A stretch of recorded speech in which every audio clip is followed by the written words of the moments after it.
안녕하세요. 아는 전도사 피비입니다. 그동안 여러분들이 많이 성원해 주시고 격려해 주셔서 벌써 창세기가 중반을 넘어서서 28장까지 왔네요. 이렇게 하다 보니까 창세기를 통해서 하나님이 저희에게 주시는 의미와 뜻을 조금씩 더 살펴봤던 시간이었던 것 같아요. 때로는 중간에 다 스킵하지 않고 다루느라 지루한 시간들도 없지 않아 있었는데요.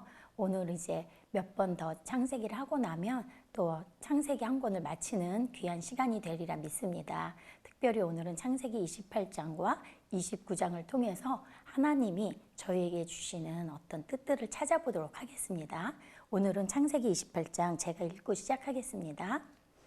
창세기 28장 2절 일어나 바단 아람으로 가서 내 외조부 부두엘의 집에 이르러 거기서 내 외삼촌 라반의 딸들 중에서 아내를 맞이하라.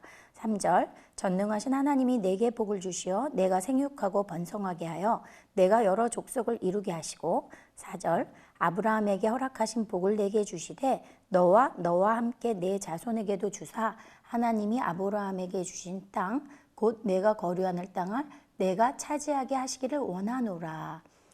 이 앞절들을 통해서 이삭이 길을 떠나는 야곱에게 그 장자권을 줬던 축복을 인정하고 또 축복을 더해서 보내는 장면을 볼 수 있어요. 이 장면들을 통해서 저희가 그동안 다루었던 이스라엘 백성들이 가지고 있던 구약의 축복의 개념을 한 번 더 볼 수가 있죠. 특별히 자손을 많이 번성하게 하는 축복, 그 다음에 땅을 차지하는 땅의 정복의 축복, 그것을 야곱에게 이삭이 다시 한번 확인시켜 주는 거죠. 그리고 하나 더 있다면 저희가 자주 말하던 건강과 장수의 축복이 있었죠. 물론 신약에서는 축복의 개념이 바뀝니다. 그런데 일단은 그 축복을 받고 야곱이 길을 떠나는 장면부터 시작이 돼요. 그런데 여기서 이런 축복을 받는 모습을 보고 장자권을 뺏긴 에서가 그 다음 장면에 결혼을 하는 장면이 나와요. 함께 살펴보겠습니다. 창세기 28장 8절과 9절입니다. 에서가 또 본즉 가나안 사람의 딸들이 그의 아버지 이삭을 기쁘게 하지 못하는지라. 이에 에서가 이스마엘에게 가서 그 본처들 외에 아브라함의 아들 이스마엘의 딸이요 느바요의 누이인 마할랏을 아내로 맞이하였더라. 여기서 재밌는 거는 에서도 아버지와 배가 다른 이스마엘의 딸, 그것도 배는 다르지만 사촌이죠. 사촌과 결혼을 해요. 그렇게 하면 아버지 이삭의 마음에 좀 들을까 해서라는 게 참 재밌죠.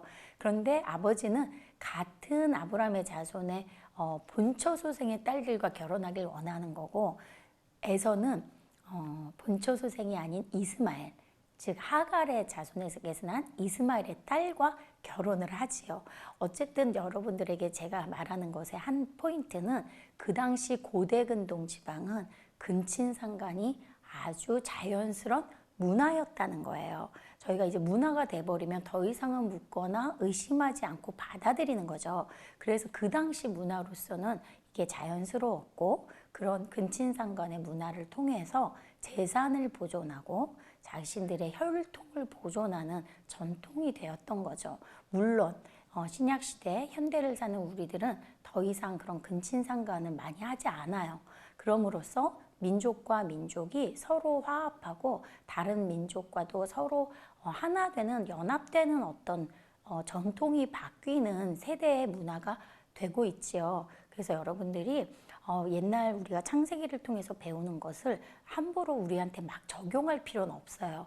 단 우리 신약 이후에 예수님이 오시고 난 후에 열방을 통한 하나님의 사랑을 보고 배우고 나면 다른 문화, 타민족을 이해하고 배려하고 존중하고 받아들이는 문화로 현재는 바뀌어서 살고 있습니다.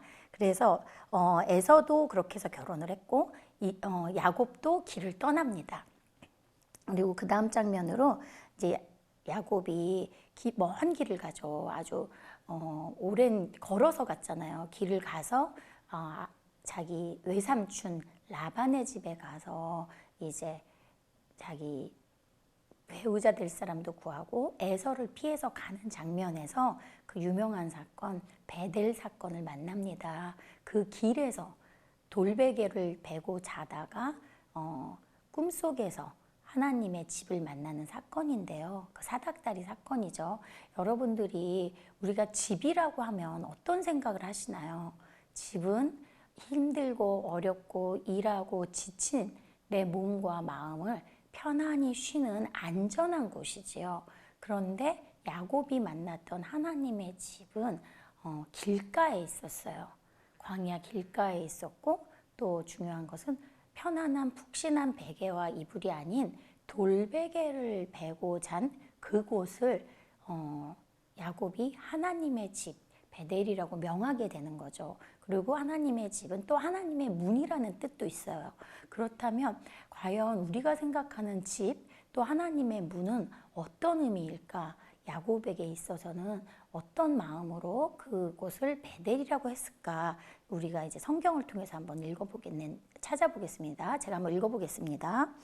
28장 15절 내가 너와 함께 있어 네가 어디로 가든지 너를 지키며 너를 이끌어 이 땅으로 돌아오게 할지라 내가 내게 허락한 것을 다 이루기까지 너를 떠나지 아니하시리라 하신지라.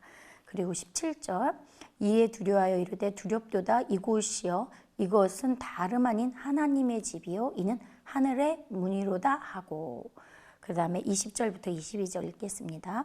야곱이 서원하여 이르되 하나님이 나와 함께 계셔서 내가 가는 이 길에서 나를 지키시고 먹을 떡과 입을 옷을 주시어 내가 평안히 아버지 집으로 돌아가게 하시오면 여호와께서 나의 하나님이 되실 것이요 내가 기둥으로 세운 이 돌이 하나님의 집이 될 것이요 하나님께서 내게 주신 모든 것에서 10분의 1을 내가 반드시 하나님께 드리겠나이다 하였더라.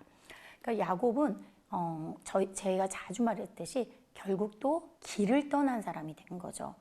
형과 아버지를 속이고 얻은 장자권의 축복은 가졌지만 안전한 아버지의 집에 머무를 수가 없었어요. 결국은 자주 말했던 나그네의 길을 떠날 수밖에 없는데 그곳에서 돌베개를 베고 잔 순간 다시 돌아오게 하실 하나님을 만나는 거예요. 그러면서 하나님의 안전한 보호, 하나님의 동행하심을 통해서 나그네 길에 외롭고 괴롭고 쓸쓸한 길을 하나님이 위로로 동행하시는 거죠. 그 동행이 결국은 하나님의 집이라는 아주 귀한 사건으로 나오는 겁니다. 그래서 저희들 자주 말하지만 모든 인생의 나그네 길이에요. 이사도 자주 해야 되고 또 뭐 똑같이 뭐 그런 이사나 몸이 움직이는 것을 나그네라고 다 할 수는 없지만 본향집이 따로 있다라는 표현이 참 맞는 것 같아요. 그래서 저희들이 그런 안전하지 않고 혹은 불편하고 떠돌아다녀야 되고 외롭고 쓸쓸한 길에 하나님이 동행해 주신다는 그 귀한 환상이 야곱도 또 저희도 위로를 하고 함께 이 세상을 살아갈 수 있는 힘이 되는 것 같아요. 그래서 신약에 오면 결국은 하나님의 뜻인 하나님을 사랑하는 자들이 서로 사랑하는 이웃사랑이 될 때 외롭지 않은 나그네 길의 동반자들, 동행의 길이 될 것이라고 믿습니다. 예, 그 다음에 29장을 볼 텐데요.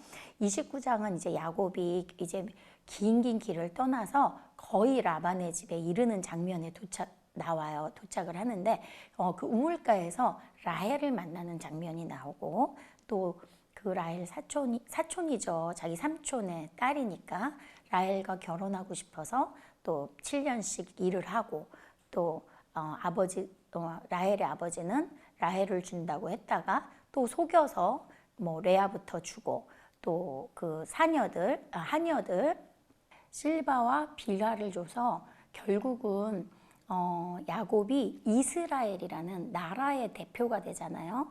우리가 그렇게 자주 말하는 이스라엘이라는 뜻이 야곱이 바뀐 이름이 이스라엘이에요.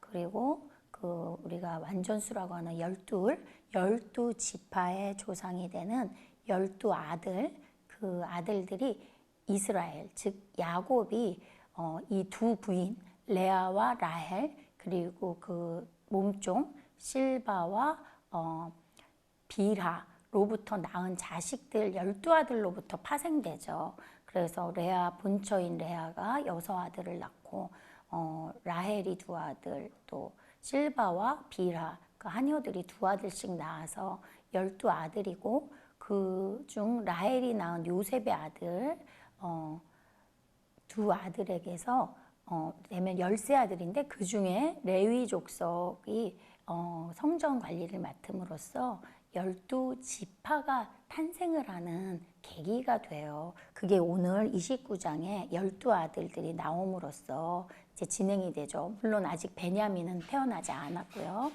그래서 이 12아들들이 이스라엘의 족장이 되는 이스라엘 12지파가 되는 아주 귀한 사건이 야곱이 형을 피해서 나그네의 길로 가서 또 외삼촌의 집에 가서 살았던 일 때문에 이제 시작이 되는 거예요. 그래서 여기서 우리가 다시 한번 강조하고 싶은 것은 정말 하나님의 사람인 저희들 또 구약의 이스라엘의 민족의 조상이었던 아브라함부터 또 이삭에 이르러서 또 야곱까지 우리가 살펴봤는데요. 모두가 정착을 제대로 하지 못하고 떠도는 나그네의 삶, 정말 노매드 이방인의 삶, 집시 같은 삶을 살았던 자들인 거죠. 결국은 예수님도 오시면 목자라는 이름을 통해서 양을 몰고 이산 저산 헤매는 그 어떤 대표성을 가진 단어로 나오는데요. 저희들이 참 정착하지 못하는 것, 돌아다녀야 되는 그런 외롭고 쓸쓸한 인생길이라는 것을 볼 때 이 창세기의 야곱은 속이는 자였지만 하나님과 함께 또 동행하는 자가 되고 또 이스라엘이 그렇게도 중요시 여기는 12지파의 아버지가 됨으로써 정말 나그네 길의 대표가 되는 거죠. 야곱은 정말 어렵고 힘든 나그네 길, 외롭고 힘든 길을 갑니다. 다음에 또 다루겠지만 또 자식들의 문제, 또 여러 가지 부인들의 문제를 통해서 인생이 참 고달프고 씁쓸한 인생을 살아요. 그렇지만 하나님 안에서 이스라엘 나라의 대표, 이름 자체가 이스라엘이에요. 이스라엘 하면 이스라엘 사람들은 야곱을 먼저 떠올리죠. 그 이름이 의미하는 아주 귀한 미닝이 있답니다. 하나님과 함께 하신 이스라엘, 하나님이 동행하시는 이스라엘, 저희에게 그런 귀한 축복이 함께 하기를 축복하며 또 바라봅니다. 감사합니다.